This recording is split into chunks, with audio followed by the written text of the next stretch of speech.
ഇന്നത്തെ വീഡിയോയിൽ ഇസ്രായേൽ ഇപ്പോഴും ലെബനാൻ്റെ ഉള്ളിൽ ആക്രമണങ്ങൾ നടത്തിക്കൊണ്ടിരിക്കുകയാണ്.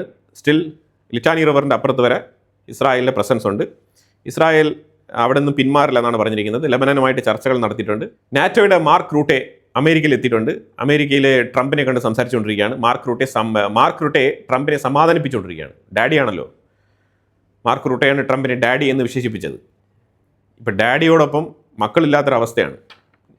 നാറ്റോ അമേരിക്കയിൽ നിന്ന് വിട്ടുനിൽക്കുന്നതിൽ ട്രംപിന് വല്ലാത്ത വിഷമമാണ്. ട്രംപ് പറയുന്നത്, ഞാൻ ഇപ്പോഴും ഇറാനുമായിട്ട് നെഗോസിയേഷനാണ് നടത്തിക്കൊണ്ടിരിക്കുന്നത്. നിങ്ങൾക്ക് വേണമെങ്കിൽ ഇപ്പോൾ വേണമെങ്കിൽ ഓക്കെ പറഞ്ഞു, നമുക്ക് പോയി യുദ്ധം നടത്താം. മാർക്ക് റൂട്ടെ പല വിഷയങ്ങൾ പറഞ്ഞ് ട്രംപിനെ കൺവിൻസ് ചെയ്യാൻ ശ്രമിക്കുന്നുണ്ട്. പക്ഷേ ട്രംപ് ആണെങ്കിൽ നാറ്റോയെ കരിവാരി തേച്ചുകൊണ്ടിരിക്കുകയാണ്. അതായത് നാറ്റോ കാണിച്ചത് പോക്രിത്തനമാണെന്നാണ് ട്രംപ് പറയുന്നത്. ടോട്ടലി കംപ്ലീറ്റ്ലി ഡിസപ്പോയിൻറ്റഡ് എന്ന് തന്നെയാണ് പറഞ്ഞിരിക്കുന്നത്. ഡിസപ്പോയിൻറ്റഡ്. അതിൻ്റെ ഇടയ്ക്ക് തയ്യബ് എർദോഗനെ കമ്പയർ ചെയ്ത് സംസാരിക്കുന്നുണ്ട്. തയ്യബ് എർദോഗൻ ഇറാനുമായിട്ടൊക്കെ നല്ല ബന്ധമുള്ള വ്യക്തിയാണ്. എന്നിട്ടും അമേരിക്ക ഇറാനെ അറ്റാക്ക് ചെയ്ത സമയത്ത് എന്നോടൊപ്പം ഇറങ്ങി വന്ന് അറ്റാക്ക് ചെയ്യാൻ തയ്യാറായിരുന്നു. ഞാനൊരു വാക്ക് പറഞ്ഞതുകൊണ്ട് മാത്രമാണ് മാറി നിന്നത്. ആ ഒരു സാമാന്യ മര്യാദ പോലും നാറ്റോയുടെ രാജ്യങ്ങളായിട്ടുള്ള നിങ്ങൾ കാണിച്ചിട്ടില്ല. Erdogan is my good friend എന്നൊക്കെ പറയുന്നുണ്ട്. അപ്പോൾ അവിടെ മീഡിയ ചോദ്യം ഉയർത്തുന്നുണ്ട്. ചോദ്യം എന്ന് പറഞ്ഞാൽ, എന്നാൽ പിന്നെ തയ്യബ് എർദോഗൻ എന്തുകൊണ്ട് F-35 മാതൃകയിലുള്ള ഫൈറ്റർ ജെറ്റുകളും എഞ്ചിനും ഒന്നും നിങ്ങൾ കൊടുക്കുന്നില്ല എന്ന് പറഞ്ഞപ്പോഴത്തേക്കും അത് ഞാൻ ഉടനെ കൊടുക്കും എന്നൊക്കെ പറയുന്നുണ്ട്. ഉടനെ കൊടുക്കും എന്ന് പറഞ്ഞാൽ കോൺഗ്രസിൻ്റെ അപ്രൂവലൊക്കെ വേണം. തുർക്കിക്ക് ഫൈറ്റർ ജെറ്റ് കൊടുക്കാൻ കോൺഗ്രസിൽ ഇതുവരെ അപ്രൂവൽ കിട്ടിയിട്ടില്ല. പിന്നെ അങ്ങനെ ഒരു അപ്രൂവൽ കിട്ടിയാൽ തന്നെ ഇസ്രായേൽ ശക്തമായ ഭാഷയിൽ വിമർശിക്കുക. ഇസ്രായേൽ സൗദിക്ക് F-35 അമേരിക്ക കൊടുക്കുന്നതിന് തന്നെ യോജിപ്പില്ലാത്ത രാജ്യമാണ്. അപ്പോഴാണ് തുർക്കിക്ക്. പിന്നെ ഈ മിനാ സ്കൂൾ അറ്റാക്ക് നടത്തിയ വിഷയം, അത് അമേരിക്കയാണ് ശരിക്കും മിനാ സ്കൂളിൽ അറ്റാക്ക് നടത്തിയത്. ഇറാൻ്റെ ഉള്ളിൽ 168 കുട്ടികൾ കൊല്ലപ്പെട്ടത്. ആ ഒരു ബ്ലെയിം ഞങ്ങളും ഇസ്രായേലും ചേർന്നാണ് അറ്റാക്ക് നടത്തിയത്. അപ്പോൾ അതുകൊണ്ട് ആരാണ് അറ്റാക്ക് നടത്തിയത് എന്നുള്ളത് വ്യക്തമല്ല എന്നുള്ള രീതിയിലുള്ള ഒരു ഉരുണ്ടുകളി അതാണ് ട്രംപ് ഇപ്പോൾ നടത്തുന്നത്. അതായത് ഇസ്രായേലിൻ്റെ മേളിൽ ഒന്നുകൂടി ഇരിക്കട്ടെ എന്ന് പറഞ്ഞിട്ട് ഒരു ബ്ലെയിം കൂടി എടുത്ത് ഇസ്രായേലിൻ്റെ മേളിൽ വെക്കുകയാണ്. പിന്നെ JD വാൻസിൻ്റെ ഒരു ചേഞ്ച്. JD വാൻസ് ശരിക്കും പാകിസ്ഥാന് ബലിയാടായതായിട്ടാണ് മനസ്സിലാക്കാൻ പറ്റുന്നത്. കാരണം പാകിസ്ഥാനുമായിട്ട് ഈ കഴിഞ്ഞ കുറേ കാലയളവിൽ നടത്തിയ നെഗോസിയേഷൻസ്, അതിൽ പാകിസ്ഥാൻ്റെ അസീം മുനീറും ഷാബാസ് ഷെരീഫുമായിട്ട് JD വാൻസിന് നല്ല ബന്ധമുണ്ടായതായിട്ടുള്ള വാർത്തകളാണ് വരുന്നത്. JD വാൻസാണ് ഇസ്രായേലിനെ ട്രംപ് തേയിച്ചതിൻ്റെ പ്രധാനപ്പെട്ട കാര്യം. ഇസ്രായേൽ അതിന് ഓപ്പണായിട്ട് ഇപ്പോൾ ട്രംപ് ഞങ്ങളെ ബീട്രേ ചെയ്തൊന്നും പറയുന്നില്ല. പക്ഷേ പ്രത്യക്ഷത്തിൽ മനസ്സിലാക്കാൻ പറ്റും. കാരണം ഇസ്രായേലിന് ഇമ്പോർട്ടൻസ് കൊടുത്തുകൊണ്ടുള്ള ഒരു ഡീലല്ല ഇപ്പോൾ ട്രംപ് നടപ്പിലാക്കിക്കൊണ്ടിരിക്കുന്നത്. ഇസ്രായേലിനെ മാറ്റി നിർത്തിക്കൊണ്ട്, ഇസ്രായേലിനെ കൺസിഡർ ചെയ്യാതെ, ഇസ്രായേലിനെ കൺസൾട്ട് ചെയ്യാതെ, ഇസ്രായേലിനോടൊരു വിവേചനം കാണിച്ചുകൊണ്ട് ഞങ്ങൾ ഇറാനുമായിട്ട് ഡീൽ സംസാരിക്കുന്നുണ്ട്, തീർച്ചയായിട്ടും ഇസ്രായേലിന് ദോഷം വരുന്ന രീതിയിലുള്ള ഡിസിഷൻസ് ഒന്നും ഞങ്ങൾ എടുക്കില്ല എന്ന് പറഞ്ഞ് ഇസ്രായേലിനെ പറഞ്ഞു പറ്റിച്ച് അമേരിക്കയ്ക്ക് നല്ലത് വരുന്ന രീതിയിലുള്ള ഡിസിഷനാണ് അവരെടുത്തിരിക്കുന്നത്. JD വാൻസ് ആണെന്നുണ്ടെങ്കിൽ JD വാൻസിൻ്റെ ഭാര്യയും അതേപോലെ അസീം മുനീറിനെയും ഒരേപോലെ കമ്പയർ ചെയ്താണ് സംസാരിച്ചിരിക്കുന്നത്. ആ കമൻറ്റ് വല്ലാത്ത രീതിയിൽ വിമർശനം നേരിടുന്നുണ്ട്. അതിന് പ്രധാനപ്പെട്ട കാരണം അസീം മുനീറിനെ വൈഫിൻ്റെ സ്ഥാനത്ത് കൺസിഡർ ചെയ്യേണ്ടതുണ്ടോ എന്നുള്ളതാണ് ചോദ്യം. ശരിക്കും അയാൾക്ക് പറ്റിയൊരു അബദ്ധമായിട്ടാണ് ഇത് മനസ്സിലാക്കാൻ പറ്റുന്നത്. പക്ഷേ എന്നിരുന്നാലും അയാളുടെ ഉള്ളിലുള്ള ഒരു പാകിസ്ഥാൻ അസീം മുനീർ സ്നേഹം അത് കൃത്യമായിട്ട് ഈ സ്റ്റേറ്റ്മെൻറ്റിലൂടെ പുറത്തു വന്നിട്ടുണ്ട്. ഇത് തന്നെയാണ് എല്ലാവരും പറഞ്ഞുകൊണ്ടിരുന്നത്. പ്രധാനമായിട്ട് ഇസ്രായേലിനെ സൈഡ് ലൈൻ ചെയ്തുകൊണ്ട് പാകിസ്ഥാൻ്റെ താല്പര്യങ്ങൾക്ക് മുൻഗണന കൊടുത്ത് ഇറാൻ യുദ്ധം ശരിക്കും പാകിസ്ഥാൻ്റെയും ഇറാൻ്റെയും താല്പര്യത്തിനൊത്ത് ഒരു MOUവിൽ സൈൻ ചെയ്യേണ്ട സാഹചര്യത്തിലേക്ക് അമേരിക്കൻ പ്രസിഡന്റ് ട്രംപിനെ നയിച്ചത് ഈ JD വാൻസ് ആണ്. അതാണ് പ്രത്യേകിച്ച് ഇതിനകത്ത് നിന്ന് മനസ്സിലാക്കേണ്ടത്. ഇത് ഇസ്രായേലിനറിയാം. പക്ഷെ ഓപ്പണായിട്ട് അമേരിക്ക ഇത്രയും കാലത്തെ ഒരു ഡിഫൻസ് പാർട്ട്ണറാണ്. ഒരു കാര്യം നമ്മൾ ആദ്യം മനസ്സിലാക്കണം. ആദ്യം ഇസ്രായേൽ എന്ന് പറഞ്ഞൊരു രാജ്യം, ചരിത്രത്തിൽ ഇസ്രായേൽ എന്ന് പറഞ്ഞൊരു രാജ്യം കിങ് ഡേവിഡ് റൂൾ ചെയ്തുകൊണ്ടിരുന്ന സമയത്താണ് ഇസ്രായേൽ എന്ന് പറഞ്ഞുള്ള പേര് ഒഫീഷ്യലി ഡിക്ലെയർ ചെയ്യപ്പെടുന്നത്, സ്റ്റേറ്റ് ഓഫ് ഇസ്രായേൽ. അത് കഴിഞ്ഞിട്ട് ഡേവിഡിൻ്റെ മകനായിട്ടുള്ള സോളമൺ റൂൾ ചെയ്യുന്നുണ്ട്. സോളമൺ ഭയങ്കര ബ്രില്യൻ്റ് ആയിട്ടുള്ള ഒരു രാജാവായിരുന്നു ഇസ്രായേലിൻ്റെ അന്നത്തെ ഏഷ്യൻ കാലഘട്ടത്തിൽ. ഇസ്രായേലിൻ്റെ ചരിത്രം എന്ന് പറഞ്ഞാൽ ഒരു 4000 വർഷത്തിന് മുമ്പ് ഇരുന്ന് നമ്മൾ ഇതിനെ എടുത്ത് നോക്കേണ്ടി വരും. ആ സാഹചര്യത്തിൽ ഒരു 500 വർഷം മാത്രമാണ് ഇസ്രായേലിൻ്റെ ഗോൾഡൻ എറ എന്ന് പറഞ്ഞാൽ നമുക്ക് വിശേഷിപ്പിക്കാൻ പറ്റുന്നത്. അപ്പോൾ അതിൽ ഡേവിഡിൻ്റെ കാലഘട്ടത്താണ് ജെറുസലേം എന്ന് പറഞ്ഞൊരു സിറ്റി എസ്റ്റാബ്ലിഷ്ഡ്. അതായത് 3000 വർഷങ്ങൾക്ക് മുമ്പേ ജെറുസലേം എന്ന് പറഞ്ഞൊരു സിറ്റി എസ്റ്റാബ്ലിഷ് ആയിട്ടുണ്ട് എന്നുള്ളതാണ് മനസ്സിലാക്കേണ്ടത്. അന്നത്തെ വാട്ടർ കനാൽസ്, എങ്ങനെയാണ് അപ്പർ സിറ്റിയിലുള്ള ആൾക്കാർക്ക് വെള്ളം കൊണ്ടുപോയിരുന്നത്, എങ്ങനെയാണ് ഇസ്രായേൽ എന്ന് പറഞ്ഞൊരു സ്റ്റേറ്റ് നിലനിന്നിരുന്നത് എന്നതിനെക്കുറിച്ച് ചരിത്രത്തിൽ വളരെ വ്യക്തമായിട്ടുള്ള രേഖകളുണ്ട്. അതിന് ഒരുപാട് തെളിവുകൾ ഇന്ന് ഇസ്രായേലിൻ്റെ ഉള്ളിൽ അവർ എടുത്തു വെച്ചിട്ടുമുണ്ട്. ഇപ്പോഴും ലോകമെമ്പാടുമുള്ള ജൂവിഷ് കമ്മ്യൂണിറ്റിയിലുള്ള ജനങ്ങളെ കൊണ്ടുപോകാൻ ഇസ്രായേൽ തയ്യാറാണ്. അതിന് വേണ്ടിയിട്ടാണ് ഈ പുതിയ സെറ്റിൽമെൻറ്റുകൾ അവിടെ ഉണ്ടാക്കിക്കൊണ്ടിരിക്കുന്നത്. ഇപ്പോൾ പുതുതായിട്ട് സെറ്റിൽമെൻറ്റ് ചെയ്യുന്ന ആൾക്കാരൊക്കെ നോർത്തേൺ ഇസ്രായേലിൻ്റെ ഭാഗത്താണ് സെറ്റിലാക്കുന്നത്. ഈവൻ ദോ ഹെസ്ബുള്ള നിരന്തരം അവിടേക്ക് റോക്കറ്റ് വിട്ടുകൊണ്ടിരിക്കുന്ന സാഹചര്യത്തിൽ ഇപ്പോഴും സെറ്റിൽമെന്റുകൾ അവിടെ നടക്കുന്നുണ്ട്. ഇപ്പോഴും ഇന്ത്യയിൽ നിന്നൊരു 5000 കുടുംബങ്ങളെ കൊണ്ടുപോകാൻ വേണ്ടിയിട്ട്, പ്രത്യേകിച്ച് നോർത്ത് ഈസ്റ്റ് മേഖലയിൽ നിന്നും അവിടേക്കും അവർ പല വർഷങ്ങൾക്ക് മുമ്പ് അവിടെയും വന്നവർ താമസിച്ചിട്ടുണ്ടായിരുന്നു. ആ നോർത്ത് ഈസ്റ്റ് ഒറിജിനിലുള്ള ജ്യൂവ് കമ്മ്യൂണിറ്റിയെ ഇസ്രായേലിൻ്റെ ഉള്ളിലേക്ക് സെറ്റിൽമെൻറ്റ് നടത്താൻ വേണ്ടിയിട്ട് ഇപ്പോഴും ഇസ്രായേൽ ഒരു 2 to 3 ഇയേഴ്സിൽ അവരെ കൊണ്ടുപോകും. അതിനുള്ള വർക്കുകളൊക്കെ നടക്കുന്നുണ്ട്. അപ്പം അതായത് ഈ റോക്കറ്റ് വന്ന് വീഴുന്ന സ്ഥലത്താണെങ്കിലും ഞങ്ങൾ ഇസ്രായേലിൻ്റെ ഉള്ളിൽ താമസിക്കാൻ തയ്യാറാണ് എന്നുള്ള നിലയിൽ അവരുടെ കൾച്ചറിന് പ്രാധാന്യം നൽകിക്കൊണ്ട് ആ ജൂവിഷ് കമ്മ്യൂണിറ്റിയിൽപ്പെട്ട ആൾക്കാർ ലോകത്ത് പല സ്ഥലങ്ങളിൽ നിന്നും ഇസ്രായേലിൻ്റെ ഉള്ളിലേക്ക് ഇപ്പോഴും കുടിയേറിക്കൊണ്ടിരിക്കുന്ന ഒരു സാഹചര്യമാണുള്ളത്. അതായത് 2000 വർഷത്തിന് മുമ്പ് അവിടെ ഇസ്രായേൽ റോമൻ എംപററിൻ്റെ കാലഘട്ടത്തിലാണ് പല ഏരിയകളിലായിട്ട് സ്പ്ലിറ്റ് ആകുന്നത്. ഒരു നിശ്ചിത ഉയരത്തിൽ നിന്നും ഒരു കപ്പിൽ വെള്ളം എടുത്ത് തറയിൽ ഇങ്ങനെ ഒഴിച്ചു കഴിഞ്ഞാൽ എങ്ങനെയാണോ ആ വെള്ളത്തിൻ്റെ തുള്ളികൾ ഇങ്ങനെ തെറിച്ച് പോകുന്നത്, അതുപോലെയാണ് ഇസ്രായേലിൽ നിന്നും ജൂവിഷ് കമ്മ്യൂണിറ്റി ചിന്നിച്ചിതറിപ്പോയത്. അതൊരു യാഥാർത്ഥ്യമാണ്, ചരിത്രമാണ്. അത് നമുക്ക് ഡിനൈ ചെയ്യാൻ പറ്റാത്ത ട്രൂത്താണ്. അന്നൊന്നും ഇസ്ലാം ഇല്ലായിരുന്നു, അതാണ് മനസ്സിലാക്കേണ്ടത്. അതിന് മുമ്പേ ഇസ്രായേൽ എന്ന് പറഞ്ഞൊരു സ്റ്റേറ്റ് അവിടെ ഉണ്ടായിരുന്നുള്ളതാണ് മനസ്സിലാക്കേണ്ടത്. ഈ പാലസ്തീന് പേര് കൊടുക്കുന്നത് തന്നെ ഗ്രേക്ക് അലക്സാണ്ടറിൻ്റെ ടൈമിലാണ് ഈ പലസ്തീൻ്റെ പേര് ആദ്യമായിട്ട് ചരിത്രത്തിൽ നമുക്ക് കാണാൻ കഴിയുന്നത്. അത് കഴിഞ്ഞിട്ട് ബ്രിട്ടീഷാണ് അതിനെ മാൻഡേറ്റ് ആയിട്ട് എടുത്തുകൊണ്ട് വരുന്നത്. എനിവേ, ഇതുമായിട്ട് ബന്ധപ്പെട്ട ചരിത്രങ്ങൾ ഒരുപാട് നമ്മൾ പറഞ്ഞു പോയിട്ടുണ്ട്. തീർച്ചയായിട്ടും ഇത്തരത്തിൽ എഫക്റ്റീവായിട്ട് ചരിത്രത്തിൽ നിലനിന്നിരുന്ന ഒരു രാജ്യമാണ് ഇസ്രായേൽ. കിങ് ഡേവിഡിൻ്റെ ടൈമാണ് ഒരു ഗോൾഡൻ എറയായിട്ട് അവർ വിശേഷിപ്പിക്കുന്നത്, അവർക്കിപ്പോഴും ഓർമ്മയിലുള്ളത്. അതുകൊണ്ടാണ് ഇസ്രായേലിൻ്റെ പതാക സിമ്പൽ ഉണ്ടല്ലോ, സ്റ്റാർ, അത് സ്റ്റാർ ഓഫ് ഡേവിഡ് എന്നാണ് അതിനെ വിളിക്കുന്നത്. ഡേവിഡിനെ ഓർമ്മപ്പെടുത്തുന്ന രീതിയിലാണ് ആ സ്റ്റാർ അവിടെ രേഖപ്പെടുത്തിയിരിക്കുന്നത്. ഇതൊക്കെ ചരിത്രമാണ്. ഇവരുടെ ഒറിജിൻ എന്ന് പറഞ്ഞു കഴിയുമ്പോഴത്തേക്കും ആബ്രഹാം, ഇബ്രാഹിം എന്ന് വിളിക്കുന്ന ഈ അബ്രഹാമിൻ്റെ ആൻസെസ്ട്രൽ ഹിസ്റ്ററി നമ്മൾ തിരഞ്ഞു പോയി കഴിഞ്ഞാൽ നോവയിലേക്ക് എത്തും, അഥവാ നൂഹിലേക്ക് എത്തും. നോവ ക്രിസ്ത്യൻസ് ജൂവിഷ് വിളിക്കുന്ന പേരാണ് നോവ. നൂഹ് എന്ന് പറയുന്നത് ഇസ്ലാമിൽ പറയുന്നത് അറബിക്കിൽ വിളിക്കുന്ന പേരാണ്. നോവയ്ക്ക് 3 മക്കളുണ്ട്.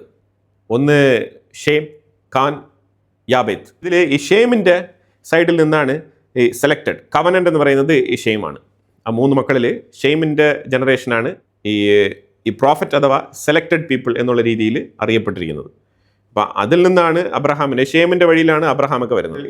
അബ്രഹാമിൻ്റെ മോൻ ഐസക് കഴിഞ്ഞിട്ട് യാക്കോബിൻ്റെ 12 മക്കൾ. അതിൽ 7ാമത്തെ മോനാണ് ജൂത. ജൂതയുടെ ഫാമിലി അതെല്ലാം തന്നെ ജൂതയായി ആ ഒരു ഏരിയയിലാണ് താമസിക്കുന്നത്. ചരിത്രപരമായിട്ട് ഒരുപാട് വിഷയങ്ങളുണ്ട്, ഞാനിപ്പോൾ അതിലേക്ക് പോകുന്നില്ല. അപ്പോൾ എന്തായാലും അങ്ങനത്തെ ഇസ്രായേൽ വീണ്ടും ഒറ്റയ്ക്ക് നിന്ന് പൊരുതി മുന്നോട്ട് പോകാൻ തയ്യാറാണെന്നുള്ള തീരുമാനമാണ് അവരെടുത്തിരിക്കുന്നത്. വളരെ വ്യക്തമായിട്ടുള്ള തീരുമാനമാണ്. അമേരിക്കയല്ല, അന്ന് 1940, ഞാൻ പറഞ്ഞു വന്നത് 1948 ഇസ്രായേൽ എന്ന് പറഞ്ഞൊരു രാജ്യം പെട്ടെന്ന് പൊട്ടിമുളച്ചതല്ല. ഇസ്രായേൽ എന്ന് പറഞ്ഞ രാജ്യം ഉണ്ടായ സമയത്ത് ആ രാജ്യത്തിനെ സപ്പോർട്ട് ചെയ്ത് അമേരിക്ക ഉണ്ടായിരുന്നില്ല. ഇൻഫാക്ട് അമേരിക്കയ്ക്ക് ഇസ്രായേൽ എന്ന് പറഞ്ഞൊരു സ്റ്റേറ്റ് ഉണ്ടാകുന്നതിനോട് താല്പര്യമില്ലായിരുന്നു. ശരിക്കും ഇസ്രായേൽ എന്ന് പറഞ്ഞ സ്റ്റേറ്റിനെ പിന്തുണച്ചത് റഷ്യയാണ്. അന്ന് ബെൻഗുരിയൻ്റെ നേതൃത്വത്തിലാണ് ഇതെല്ലാം സംഭവിച്ചുകൊണ്ടിരുന്നത്. അങ്ങനെ ബെൻഗുരിയൻ്റെ അസിസ്റ്റൻറ്റിനെ അമേരിക്കയിലേക്ക് അയക്കുകയാണ് ഫണ്ടിന് വേണ്ടിയിട്ട്. അവിടുത്തെ ജൂവിഷ് കമ്മ്യൂണിറ്റിയാണ് ആദ്യം ഒരു 20 ബില്യൺ, പിന്നൊരു 20 ബില്യൺ, അങ്ങനെ 40 ബില്യൺ കൊടുത്തയക്കുന്നത്. അത് കഴിഞ്ഞിട്ട് വീണ്ടും അവർ ഫണ്ട് കളക്ഷന് വേണ്ടിയിട്ട് പോകുന്നു. അങ്ങനെ ഒരു 80, വീണ്ടും അഡീഷണൽ ആയിട്ട് ഒരു 40 ബില്യൺ അമേരിക്കയിൽ നിന്ന് കിട്ടുന്നുണ്ട്. അപ്പോഴാണ് അമേരിക്കയ്ക്ക് തന്നെ മനസ്സിലാക്കാൻ പറ്റുന്നത് ജൂവിഷ് കമ്മ്യൂണിറ്റിക്ക് ഇത്രമാത്രം ഇൻഫ്ലുവൻസ് ഇവിടെ ഉണ്ട്, ഈ ജൂവിഷ് ഇത്ര ഡീപ്പായിട്ടുള്ള ഒരു മാനസികാവസ്ഥയിലാണ് ഇവിടെ ജീവിക്കുന്നത് എന്നുള്ളത് അമേരിക്ക തന്നെ മനസ്സിലാക്കുന്നത്. പക്ഷെ അവിടെ അപ്പോഴും ഇസ്രായേലിന് ആയുധം കൊടുത്ത് സഹായിച്ചത് റഷ്യയാണ്. കേൾക്കുമ്പോൾ ഇച്ചിരി ഹെസിറ്റേഷൻ തോന്നുന്ന വിഷയമായിരിക്കും. പക്ഷേ റഷ്യയാണ് അന്ന് 1948-49 ഇസ്രായേലിനെ പിന്തുണച്ചിരുന്നത്. കാരണം അമേരിക്കയ്ക്ക് മിഡിൽ ഈസ്റ്റിലുള്ള അറബ് രാജ്യങ്ങളുമായിട്ട് നല്ല ബന്ധമായിരുന്നു. അവർ ഈ മിഡിൽ ഈസ്റ്റ് രാജ്യങ്ങളെ പിണക്കണ്ട, ഈ അറബ് രാജ്യങ്ങളെ പിണക്കണ്ട എന്ന് വെച്ചിട്ട് ഇസ്രായേലിനെ അവർ ഓപ്പണായിട്ട് പിന്തുണച്ചില്ലായിരുന്നു. പക്ഷെ പിന്നീട് ഗ്രാജുവലി ഇസ്രായേൽ നടത്തിയൊരു മാറ്റം, ആ മാറ്റം ചെറുതല്ല, ശക്തമായ രീതിയിലുള്ളൊരു മാറ്റമാണ്. നേഷൻ ബിൽഡിംഗ് എന്ന് പറഞ്ഞാൽ എന്തായിരിക്കണം എന്നുള്ളത് ഈ ലോകത്തുള്ള മറ്റേതൊരു രാജ്യത്തിനും അല്ലെങ്കിൽ ഏതൊരു സമൂഹത്തിനും കണ്ട് മനസ്സിലാക്കാൻ പറ്റുന്ന ഡീറ്റെയിൽ ആയിട്ട് മൈന്യൂട്ടായിട്ട് പഠിക്കേണ്ട ഒരുപാട് വിഷയങ്ങളുള്ള ഒരു രാജ്യമാണ് ഇസ്രായേൽ. അതിന് നമ്മൾ ജീവിച്ചിരിക്കുന്ന ഒരു കാലഘട്ടത്തിൽ ഒരു തെളിവാണ് ഇസ്രായേൽ. ഇസ്രായേലിൻ്റെ യുദ്ധം ഇന്ന് തുടങ്ങിയതല്ല, അതാണ് മനസ്സിലാക്കേണ്ടത്. അവരുടെ പോരാട്ടം തുടങ്ങിയത് ആയിരക്കണക്കിന് വർഷങ്ങൾക്ക് മുമ്പാണ്. അത് വേണമെങ്കിൽ നമുക്ക് അസീരിയൻസ് ആവാം, ബാബിലോണിയൻസ് ആവാം, ഗ്രേക്കൻസ് അതായത് ഗ്രീസ്, മാസിഡോണിയൻ, അലക്സാണ്ടർ ആവാം, അത് കഴിഞ്ഞാൽ നെറോ ചക്രവർത്തി ആവാം, ഇവിടെ റോമിൻ്റെ ആവാം, അത് കഴിഞ്ഞിട്ട് വന്ന് അഗസ്ത സീസർ ആവാം, ആൻറ്റീസ് ആവാം. ഇതിൻ്റെ ഇടയ്ക്കൊക്കെ ജെറുസലേമിൻ്റെ അവരുടെ ടെമ്പിൾ മൗണ്ട് തകർത്തെറിയപ്പെടുന്നുണ്ട്. ജനങ്ങൾ ചിന്നിച്ചിതറി ലോകമെമ്പാടും പരക്കം പാഞ്ഞ് നടക്കുകയാണ് ജൂവിഷ് കമ്മ്യൂണിറ്റി.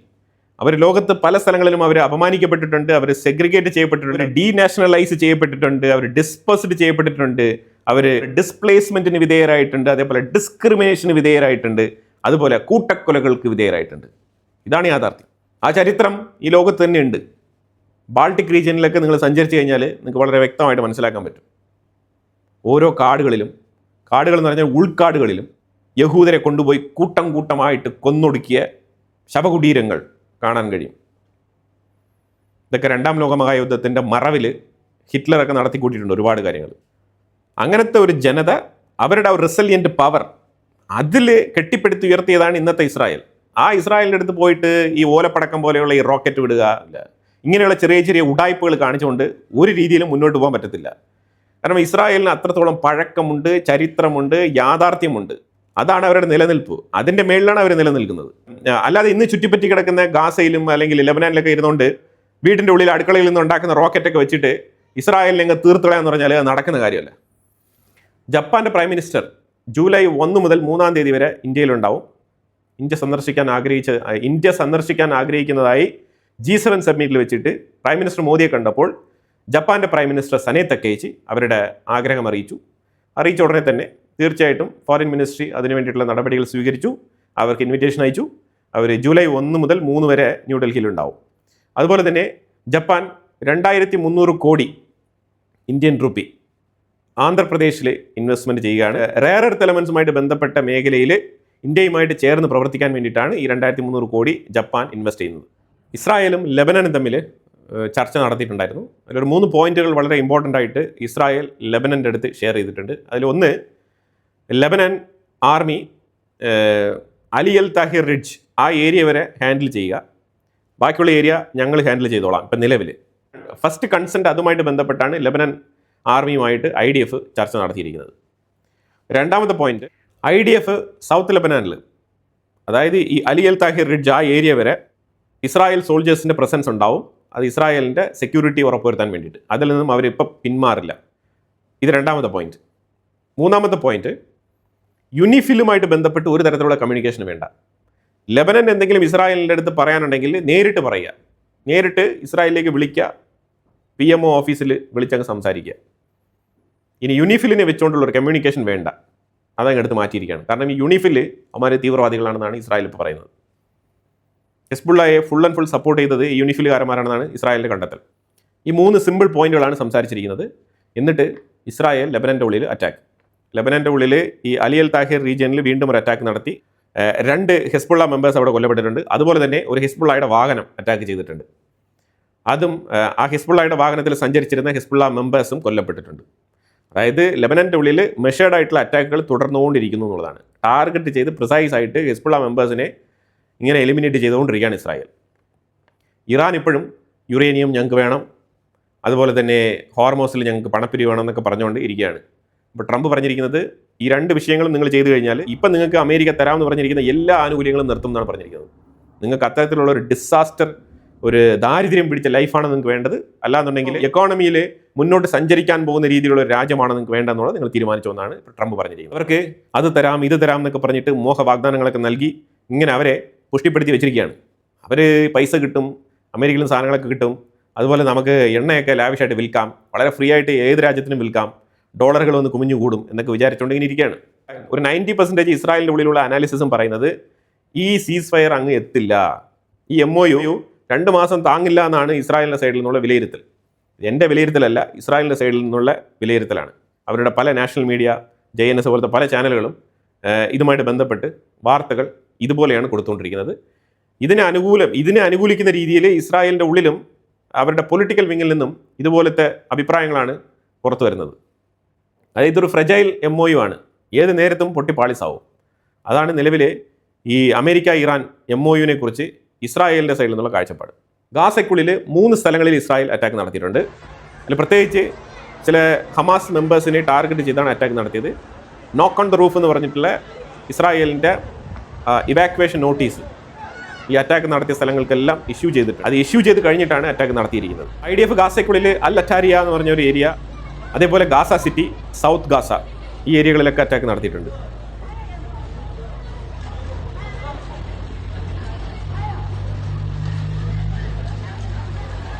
ഒരു നോർത്ത് കൊറിയൻ കമാൻഡർ വഴിതെറ്റി സൗത്ത് കൊറിയയിൽ എത്തിപ്പെട്ടു. സൗത്ത് കൊറിയ അയാളെ പിടിച്ച് ഡീറ്റെയിൻ ചെയ്തിരിക്കുകയാണ്. അതുപോലെ നോർത്ത് കൊറിയ 5000 ടൺ വെയിറ്റുള്ള ഒരു ഡിസ്ട്രോയർ ഷിപ്പ് കമ്മീഷൻ ചെയ്തിട്ടുണ്ട്. 10000 ടൺ വെയിറ്റുള്ള അടുത്ത ഡിസ്ട്രോയർ ലൈനപ്പിലാണ്, പൈപ്പ് ലൈനിലാണ്, പ്രൊഡക്ഷനിലിരിക്കുകയാണ്. അതുപോലെ ന്യൂക്ലിയർ പവേർഡ് ഡിസ്ട്രോയർ നിർമ്മിക്കാൻ വേണ്ടിയിട്ട് പ്ലാൻ ചെയ്യുന്നുണ്ട്. നോർത്ത് കൊറിയയെ fully nuclear powered submarines, nuclear powered destroyers, nuclear powered aircraft carrier ഇങ്ങനെയൊക്കെ ആക്കി തീർക്കണം എന്നുള്ളതാണ് കിം ജോങ് ഉന്നിൻ്റെ സ്വപ്നം. അപ്പോൾ കിം ജോങ് ഉൻ ഇതുമായിട്ട് ബന്ധപ്പെട്ട് വലിയൊരു സ്പീച്ചൊക്കെ കൊടുത്തിട്ടുണ്ട്. പുള്ളിക്കാരൻ റഷ്യനാണ് ശരിക്കും, മറ്റുള്ളവർ പറയുന്നത് പോലെ അത്ര ഭീകരനൊന്നുമല്ല. പിന്നെ മിസൈലുകൾ ഉണ്ടാക്കും, അതിപ്പോൾ ഇറാൻ ഉണ്ടാക്കുന്നുണ്ടല്ലോ, അതുപോലെ അങ്ങ് ഉണ്ടാക്കും. അതാണ് അതിൻ്റെ ഒരു പ്രത്യേകത. അപ്പോൾ അത് ഇടയ്ക്കിടയ്ക്ക് അമേരിക്കയെ ഡിസ്റ്റർബ് ചെയ്യും. അതുപോലെ തന്നെ ഇല്ല, നോർത്ത് കൊറിയക്കുള്ളിൽ അത്ര എളുപ്പത്തിൽ ആർക്കും തന്നെ അങ്ങ് ചെല്ലാൻ കഴിയില്ല. ചൈനയ്ക്കാണ് ആക്സസ് ഉള്ളത്, പിന്നെ റഷ്യയ്ക്കും ആക്സസ് ഉണ്ട്. അപ്പോൾ ഇത്തരത്തിൽ ഇപ്പം നോർത്ത് കൊറിയയിൽ ഇന്ത്യക്കും ഇപ്പം എംബസി ഉണ്ട് കേട്ടോ, ഇന്ത്യൻ എംബസി അവിടെ പ്രവർത്തിക്കുന്നുണ്ട്. പക്ഷേ അവിടുത്തെ റൂൾസ് ആൻഡ് റെഗുലേഷൻസ് ഒക്കെ കുറച്ച് കടുപ്പമാണ്. നോർത്ത് കൊറിയ എന്ന് പറഞ്ഞു കഴിഞ്ഞാൽ ഒരു ധാരണയുണ്ട്. അപ്പോൾ ആ ധാരണ അങ്ങനെ തന്നെയാണ് നിലനിൽക്കുന്നത്. ആദം അബു ഖാലിദ് എന്ന് പറഞ്ഞ PIJ പലസ്തീൻ ഇസ്ലാമിക് ജിഹാദ്, ആ ഗ്രൂപ്പിൽപ്പെട്ട ഒരു ടോപ്പ് ലെവൽ കമാൻഡറെയാണ് ഇസ്രായേലിൽ നിന്ന് ഗാസയിൽ വധിച്ചത്. ജെറുസലേമിൽ 11 അറബ് വംശജരെ ഇസ്രായേൽ അറസ്റ്റ് ചെയ്തിട്ടുണ്ട്. ഇപ്പം അന്വേഷണത്തിൽ ഇവർ ശരിക്കും പറഞ്ഞാൽ ഇല്ലീഗലായിട്ട് ഇസ്രായേലിൻ്റെ ഉള്ളിൽ കടന്നു കയറി വന്ന ആൾക്കാരാണ്. വെസ്റ്റ് ബാങ്കിൻ്റെ സൈഡിൽ നിന്നും ഇവർ ഇല്ലീഗലായിട്ട് ഇസ്രായേലിൻ്റെ ഉള്ളിലേക്ക് വന്ന് ഇസ്രായേലി അറബികളെ പോലെ അവിടെ താമസിക്കുകയാണ്. ഇവർ ഏത് നേരത്തും തീവ്രവാദികളായിട്ട് മാറാൻ സാധ്യതയുള്ള കൂട്ടരാണ്. അപ്പോൾ അതുകൊണ്ട് തീർച്ചയായിട്ടും ഇവരെ അപ്പോൾ തന്നെ പിടിച്ച് ഡീറ്റെയിൻ ചെയ്തിരിക്കുകയാണ്. ഫ്രാൻസിൽ ആദ്യമായിട്ടൊരു എബോള വൈറസ് ഡിറ്റക്ട് ചെയ്തിട്ടുണ്ട് ഒരു വ്യക്തിയിൽ. ശരിക്കും അവർ ഡൗട്ട്ഫുള്ളായിട്ട് നോക്കി കാണുന്നത് DRC, റിപ്പബ്ലിക് ഓഫ് കോങ്കോ, അതുപോലെ തന്നെ ഉഗാണ്ട, ഈ റീജിയനിൽ നിന്നായിരിക്കും ഇത് കടന്നു വന്നിട്ടുള്ളത് എന്നാണ് ഫ്രാൻസ് ഇപ്പോൾ പറഞ്ഞുകൊണ്ടിരിക്കുന്നത്. ഇപ്പോൾ ഇയാൾ കടന്നുപോയ വഴികൾ, ഇയാൾക്ക് എവിടെ നിന്ന് കിട്ടി, ഇതെല്ലാം തന്നെ ഇപ്പം ഡീറ്റെയിൽ ആയിട്ട് റൂട്ട് മാപ്പും കാര്യങ്ങളൊക്കെ അന്വേഷിച്ച് കൃത്യമായിട്ട് ഫ്രാൻസ് ഇതിനെക്കുറിച്ച് പഠിച്ചുകൊണ്ടിരിക്കുകയാണ്. പക്ഷേ എബോള ഫ്രാൻസിൽ എത്തിയിട്ടുണ്ട്. അതായത് ആഫ്രിക്കയിൽ ഉണ്ടായിരുന്ന എബോള ഇപ്പോൾ യൂറോപ്പിൽ എത്തിയിരിക്കുകയാണ്. ഇതൊരു ഡേഞ്ചർ സൈനാണ്. It's an another sign for a huge pandemic. Anyway എബോളയും കടന്നു പോകുമെന്ന് പ്രതീക്ഷിക്കാം. ഇറാൻ്റെ സെപ്പ നേവി ആണെന്നുണ്ടെങ്കിൽ ഇപ്പം വല്ലാത്ത പ്രതിസന്ധിയിലാണ്. അവർ ഇന്നലെ വൈകുന്നേരം ഒമാൻ്റെ തീരത്ത് വെച്ചിട്ട് ഒരു കപ്പലിന് നേരെ ആക്രമണം നടത്തി. അതിന് പ്രധാനപ്പെട്ട കാരണം കപ്പലുകളെല്ലാം തന്നെ ഒമാൻ്റെ റൂട്ടിൽ കൂടെ പോകരുത്, ഞങ്ങൾ ഡിക്റ്റേറ്റ് ചെയ്യുന്ന കൃത്യമായിട്ടുള്ള കഷം ഐലൻഡിൻ്റെ സൈഡിൽ കൂടെ വേണം കടന്നു പോകാൻ. അതായത് ഹോർമോസ് കടലിടുക്ക് ഇപ്പോഴും ഇറാൻ്റെ നിയന്ത്രണത്തിലാണ് എന്ന് പറയാതെ പറയുകയാണ് ഇറാൻ. ശരിക്കും പറഞ്ഞാൽ ഇത് അമേരിക്കയ്ക്ക് ഒരു നാണക്കേടാണ്. കാരണം അവർ ഏത് വഴി കൂടെയും പോവാം, വെടിനിർത്തലാണ്, 60 ദിവസത്തേക്ക് ആരും ഒന്നും ചെയ്യില്ല എന്ന് പറഞ്ഞിട്ടും ഇറാൻ അവരുടെ ആ ഒരു ഡിറ്ററൻസ് കാണിച്ചുകൊണ്ടിരിക്കുകയാണ്. സെപ്പ നേവിയുടെ ഇൻസ്ട്രക്ഷൻസ് ഞാനിവിടെ ആഡ് ചെയ്യുന്നുണ്ട്. അത് കേട്ട് കഴിഞ്ഞാൽ മനസ്സിലാക്കാൻ പറ്റും. അവർ കപ്പലുകൾ കൃത്യമായിട്ട് ഇറാൻ്റെ പരിധിയിൽ കൂടി വേണം കടന്നു പോകാനെന്ന് നിർബന്ധം പിടിക്കുന്നുണ്ട്. Attention all vessels, attention all vessels, attention all vessels in Persian Gulf and Oman Sea. This is SEPA Navy warning. Transiting in the Strait of Hormuz is only possible with SEPA Navy permission and on designated routes. If any vessel attempts to transit in the strait without our permission or AIS off or outside of the designated route, it's responsible for any consequences of any danger. This is SEPA Navy out. അതേസമയം straight of ഹോർമൂസിൻ്റെ കപ്പലുകളുടെ ട്രാഫിക്കിൻ്റെ ഒരു video clip ഞാനിവിടെ വെക്കുന്നുണ്ട്. പരമാവധി കപ്പലുകൾ ഒമാൻ്റെ തീരത്തുകൂടി തന്നെയാണ് കടന്നു പോയിക്കൊണ്ടിരിക്കുന്നത്. ഇപ്പോഴും അമേരിക്ക വാണിംഗ്, താക്കീത്, മുന്നറിയിപ്പൊക്കെ കൊടുക്കുന്നുണ്ട്. പക്ഷേ എന്നാലും ഇറാൻ നിർബന്ധം പിടിക്കുന്നത് കപ്പലുകൾ അവരുടെ നിയന്ത്രണത്തിലൂടെ കടന്നു പോകണം, സെപ്പ നേവിയുടെ പെർമിഷൻ വാങ്ങിക്കൊണ്ട് വേണം കടന്നു പോകാൻ എന്നാണ് അവർ പറഞ്ഞുകൊണ്ടിരിക്കുന്നത്. ഇതൊരു പ്രതിസന്ധി. അപ്പോൾ ശരിക്കും അമേരിക്ക മുന്നോട്ട് വെച്ച ഒരു രീതിയിലുള്ള കണ്ടീഷൻസും അംഗീകരിക്കാൻ തയ്യാറാവാത്ത രീതി, അമേരിക്കയും ഇറാനും 2 ദിശകളിൽ സഞ്ചരിക്കുന്ന രീതിയാണ് നമുക്കിപ്പോൾ കാണാൻ കഴിയുന്നത്. ഇപ്പം ഈ ഫ്രജൈൽ MOU എത്ര കണ്ട് മുന്നോട്ട് പോകും എന്നുള്ളത് ഡൗട്ട്ഫുൾ ആയിട്ടാണ് എല്ലാ രാജ്യങ്ങളും പൊതുവിൽ നോക്കിക്കാണുന്നത്. അപ്പോൾ എനിവേ വളരെ നിർണായകമായിട്ടുള്ള വിഷയങ്ങളാണ് നമ്മൾ ഈ വീഡിയോയിൽ പങ്കുവച്ചത്. വാർത്തകളല്ലാത്ത കുറച്ച് ചരിത്ര പ്രാധാന്യമുള്ള വിഷയം കൂടി ഞാൻ ഇതിനകത്ത് പറഞ്ഞിട്ടുണ്ട്. അപ്പോൾ തീർച്ചയായിട്ടും ഇതിനെക്കുറിച്ചുള്ള അഭിപ്രായങ്ങൾ കമൻറ്റ് ബോക്സിൽ രേഖപ്പെടുത്തുക. കൂടുതൽ വാർത്തകളുമായിട്ട് അടുത്ത വീഡിയോയിൽ വരാം. Thank you so much.